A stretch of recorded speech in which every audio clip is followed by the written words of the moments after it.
Assalamualaikum warahmatullahi wabarakatuh.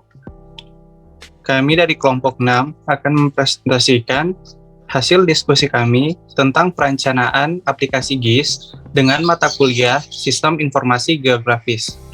Pertama-tama, saya akan memperkenalkan diri sebagai moderator pada pagi hari ini.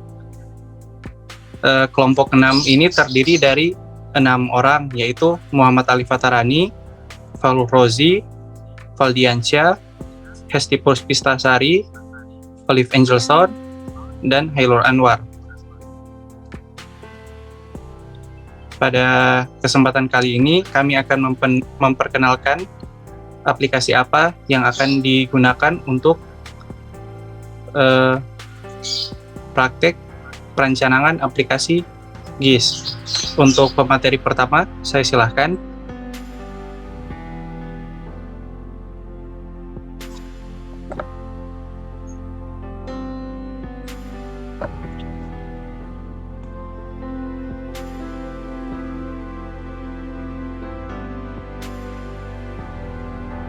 Terima kasih atas kesempatannya. Pada materi pertama, kita akan membahas tentang apa itu GIS. GIS atau Quantum GIS merupakan perangkat lunak untuk sistem informasi geografis yang bersifat open source dan gratis. GIS atau yang dulunya dikenal sebagai Quantum GIS ialah salah satu proyek dari OSGeo, sebuah organisasi nirlaba dan nirpemerintah yang memiliki tujuan untuk menyatukan berbagai komunitas geospasial dari berbagai belahan penjuru dunia. Walaupun GIS merupakan sebuah sistem informasi geografis yang bersifat gratis, bukan berarti bahwa GIS bisa dipandang sebelah mata. Seiring berjalannya waktu hingga sekarang, GIS telah menjadi andalan dari berbagai kalangan, baik profesional, praktisi, maupun akademisi. Sifatnya yang open source membuat perkembangan dari perangkat lunak ini menjadi cepat sehingga GIS dapat cross-platform, yang artinya kompatibel dengan berbagai macam sistem operasi seperti Windows, macOS, dan juga Linux. Oke, mungkin ini adalah tampilan dari aplikasi GIS, di mana di dalamnya terdapat berbagai fitur, mulai dari project, edit, view, layer, setting, plugin, vektor, raster, database, dan lain-lain.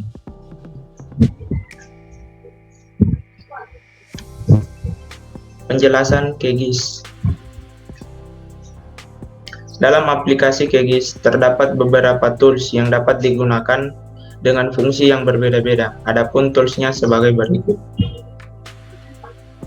Yang pertama, kanvas peta. Kanvas ini merupakan jendela di mana peta yang kita buat ditampilkan. Yang kedua, panel daftar layar. Panel daftar layar menjelaskan susunan urutan yang akan kita gambar pada map kanvas. Yang ketiga, status bar. Status bar akan menampilkan informasi mengenai peta serta mengatur skala peta dan melihat koordinat yang mouse Anda arahkan pada peta. Yang berikutnya yaitu toolbar. Pada tampilan GIS terdapat banyak sekali tool, di mana masing-masing tool tersebut masuk ke dalam beberapa kategori toolbar. Mungkin sekian dari saya, selanjutnya saya serahkan kepada moderator. Baik, terima kasih. Untuk materi selanjutnya akan saya sendiri yang bawakan. Untuk penggunaan GIS. Pertama, open shapefile. Pada bagian toolbar, klik Open Data Source Manage, bisa dilihat pada gambar. Setelah itu, klik menu Add, sehingga file .shp tersebut akan terbuka di lembaran kanvas. Kemudian, pilih file yang akan diolah. Karena kita sudah memiliki sebuah peta dasar, maka carilah file yang bereksistensi .shp dan klik Open. Kemudian, klik 3 yang ada pada samping kanan vektor dataset, yaitu Browse. Bisa dilihat pada gambar, inilah tampilan awal peta yang akan diolah lebih lanjut. Peta ini merupakan potongan dari Pulau Sulawesi, yaitu Sulawesi Selatan.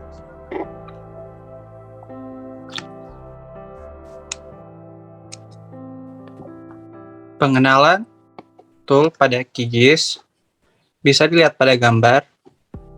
Gambar yang pertama yaitu New Project untuk membuat project baru.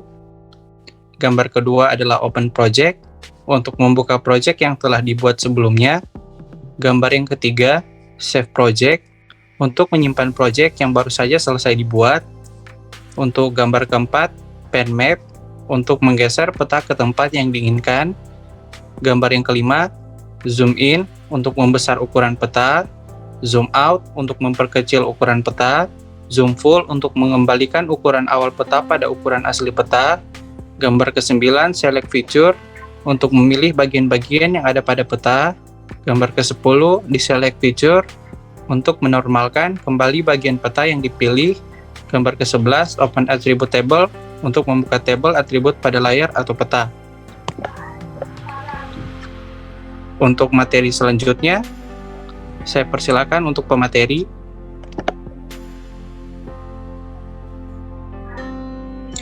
Baik, saya lanjut untuk materi yang ketiga yaitu filter dan dissolve. Filter biasa dipakai untuk memilih wilayah tertentu pada sebuah peta atau layar.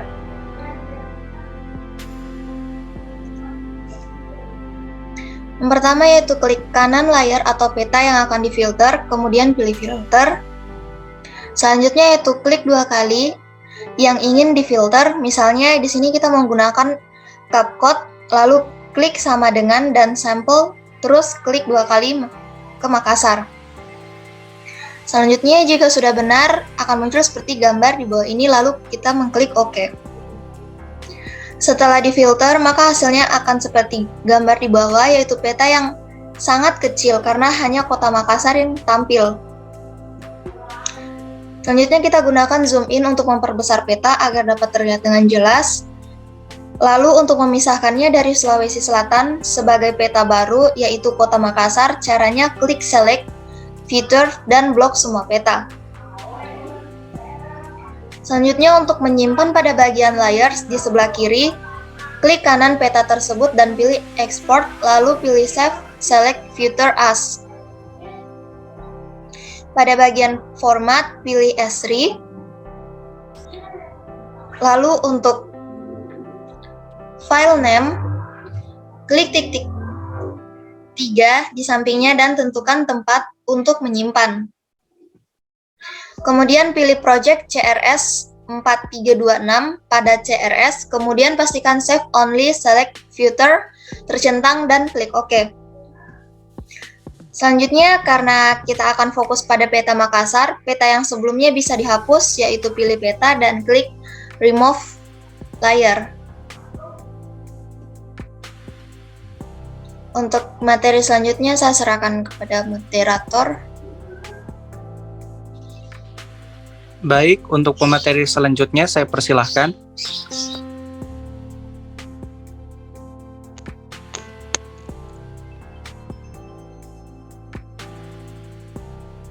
Selanjutnya saya akan menjelaskan sedikit dissolve. Dissolve itu adalah proses menggabungkan beberapa wilayah peta yang memiliki atribut tabel yang sama. Pada bagian menu, pilih vektor Geoprocessing Tools, baru dissolve. Baru klik titik 3 pada dissolve field dan pilih salah satu kategori, misalnya kecamatan, lalu klik OK. Nah, untuk menyimpannya, klik titik 3 pada bagian dissolve, baru save to file, tentukan tempat penyimpanan dan klik run. Dan hasilnya muncul seperti ini. Oke, lanjut. Nah, akan menjelaskan sedikit penggunaan QGIS. Entry data, open attribute table. Tab entry data dengan cara klik toolbar, open attribute table, setelah berhasil lakukan beberapa langkah berikut.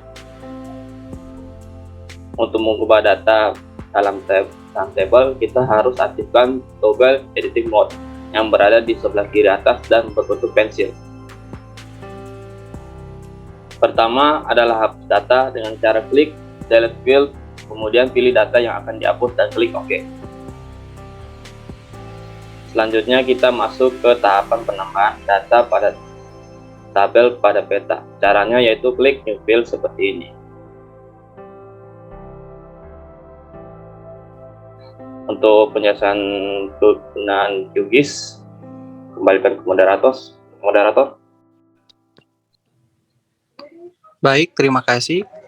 Untuk materi selanjutnya, dipersilakan untuk pemateri.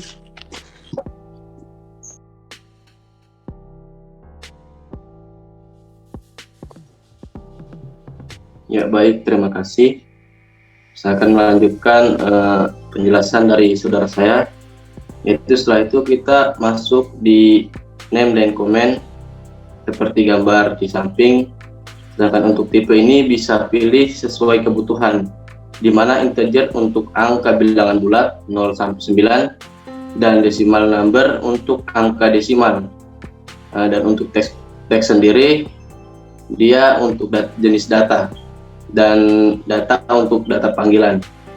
Nah, di sini data jumlah penduduk masih kosong, dan untuk mengisi kita bisa klik 2 kali pada filenya. Nah, setelah itu melakukan pengisian data, maka hasilnya seperti di samping. Dan untuk kasus DBD caranya sama seperti sebelumnya, yaitu pada bagian length masukkan panjang maksimal angka yang bisa diisikan. Nah, misalnya 6. Setelah itu klik OK. Setelah itu klik toggle editing mode dan save untuk menyimpan perubahan data pada petanya.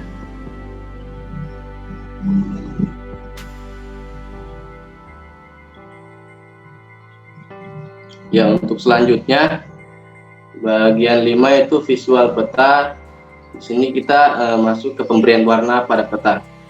Nah, untuk memberikan warna pada peta yaitu dengan cara klik kanan pada peta, setelah itu pilih layer dan pilih properties, klik single symbol dan pilih kategori, klik lapis kemudian OK.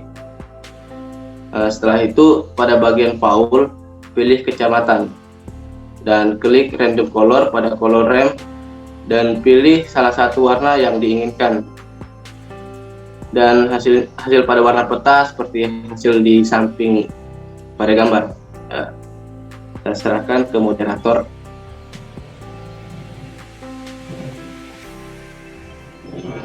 Terima kasih.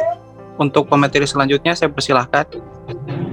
Baik, kita masuk pada pemberian label pada peta. Pada menu toolbar kita bisa pilih layar labeling. Kemudian kita ganti nama label menjadi single label. Terus kita bisa pilih kecamatan, kemudian klik apply.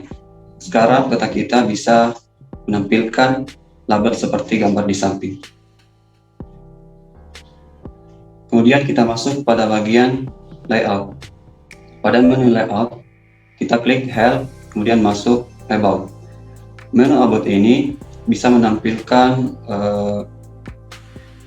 versi dari aplikasi QGIS kita. Kemudian kita juga bisa mengakses dokumentasi dari aplikasi QGIS, di mana fungsinya untuk memberikan arahan untuk kita agar bisa menggunakan aplikasi QGIS dengan sempurna. Kemudian kita juga bisa melakukan review terhadap aplikasi QGIS dengan memberikan sejumlah kepada developernya, sehingga aplikasi QGIS ini bisa berkembang dengan baik sesuai dengan keinginan masing-masing. Mungkin itu saja yang bisa disampaikan pada kesempatan kali ini. Saya serahkan kepada moderator.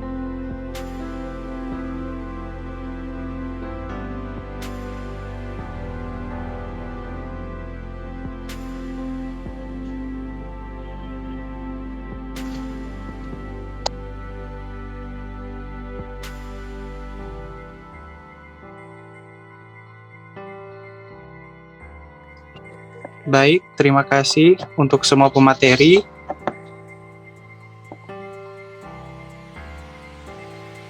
Tadi adalah hasil presentasi dari kelompok 6. Mohon maaf jika banyak kekurangan. Dengan ini saya akhiri. Wabillahi taufiq wal hidayah. Wassalamualaikum warahmatullahi wabarakatuh.